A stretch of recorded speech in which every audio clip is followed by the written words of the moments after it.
Olá, galera, sejam bem-vindos a mais um Aperte o Play da FWK. Hoje eu quero trazer uma temática bastante discutida e estudada dentro aí das jornadas de projeto, que é a pergunta por que os projetos falham? E mais uma vez eu quero trazer um elemento para a gente focar aqui nessa nossa interação, que diz respeito não a processos ou ferramentas ou metodologias de acompanhamento de projetos ou do processo de execução do projeto. Eu queria trazer aqui para a nossa interação o antes do projeto, né? O motivo pelo qual o projeto tornou-se real ou se justificou ser executado pela organização. É muito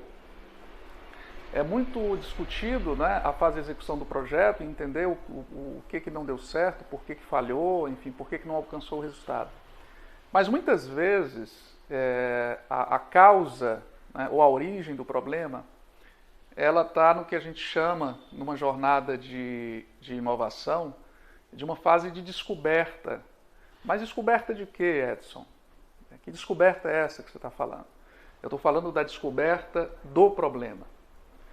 Porque mais importante do que a solução é você compreender com clareza qual é o problema que você tem que resolver. Porque senão você vai estar naquela vala comum, vamos dizer assim, de ter a solução certa para o problema errado. Isso acontece muito. Acho que muitos de vocês que estão aqui me ouvindo já devem ter ouvido aquela frase, mas não foi isso que eu pedi. Mas isso não resolve o meu problema. Vocês não entenderam o que precisava ser feito.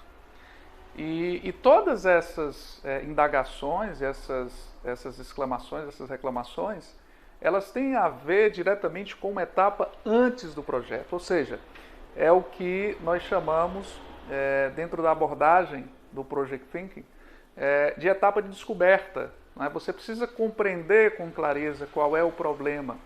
E muitas vezes, né, você tem realidades, né, no cliente, que também é algo que quem trabalha nesse contexto de projetos de tecnologia, principalmente, né, aquela velha frase, o cliente não sabe o que quer. Mas olha,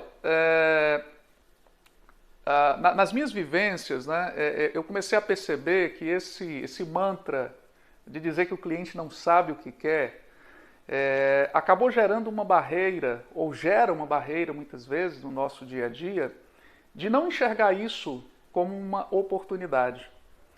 Porque se o cliente ele não consegue, né, e quando você fala o cliente não sabe o que quer, não necessariamente não é que o cliente não sabe a dor que ele está passando ou não sente o problema. É porque muitas vezes você quer que o cliente fale a sua própria linguagem.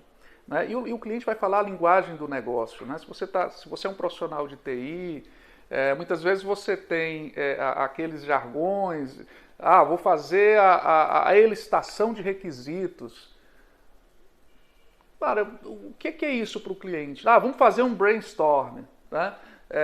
A depender do perfil do cliente, né? Eu acho que a gente tem que ter uma linguagem diferente. Depois ele pode até, né, você pode até fazer um deparo e explicar para ele, olha, isso aqui é uma licitação, é isso, é aquilo. Mas o cliente ele precisa ficar à vontade e ter um ambiente, né, propiciado para quem está com essa responsabilidade de entender e compreender o problema, ele falar com as próprias palavras e deixar claro qual é a dor que ele está sentindo. Né? E sair de uma armadilha que é muito comum, né? Eu já vi isso e já vivenciei isso em projetos, que é você perguntar para o cliente, né?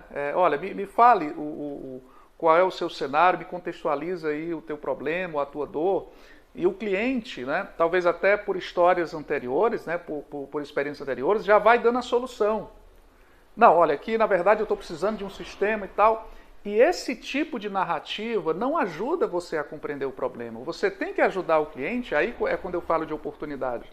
É você ajudar o cliente a ele focar no problema. Mas focar no problema não para ficar somente no problema, mas com o propósito e objetivo de você, enquanto profissional de projeto, você compreender, né, qual é o problema que ele está tendo. Porque o problema que ele está tendo, ele pode ter N soluções, né, que pode, inclusive, ser um sistema, mas pode ser que não seja um sistema, né, o desenvolvimento de algum aplicativo ou algo do gênero. Então, o que eu quero trazer à luz aqui é a importância dessa etapa de descoberta, essa etapa de compreensão, para que você consiga, de fato, ajudar o cliente, né, nessa narrativa, ajudá-lo na narrativa de qual é o problema dele, de contar a jornada dele. Olha, eu tenho esse problema, isso aqui me afeta, eu não consigo fazer isso, não consigo fazer aquilo. No dia a dia eu tenho dificuldades disso, dificuldades daquilo, e ter esse cenário de compreensão do problema, para a partir dessa compreensão, aí sim você conseguir tangibilizar para a solução ou as soluções possíveis para resolver aquele problema.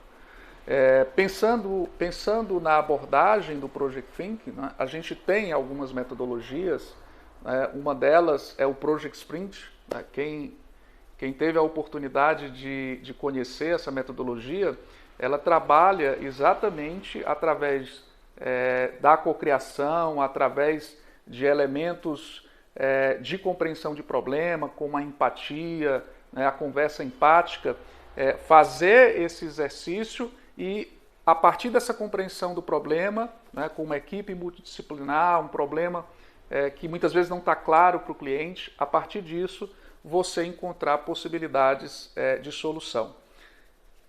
Fica aqui então o meu destaque, né, em quando você pensar em por que os projetos falham, não se limite a olhar só para o processo de produção daquele serviço ou daquele produto que é o objeto daquele projeto. Mas, se for necessário, volte a algumas casas e veja, nós sabemos exatamente que problemas a gente precisa resolver, ou que problema precisa ser resolvido, que motivou esse projeto. Se isso não está tão claro, ou se isso precisa ficar mais claro, volte para quem tem a dor. Identifique com clareza, discuta, se for o caso, aprofunde numa discussão mais ampla, para que você de fato consiga entregar o projeto não só no prazo, não só no custo, mas principalmente que ele resolva de fato o problema do cliente. Obrigado mais uma vez e até a próxima.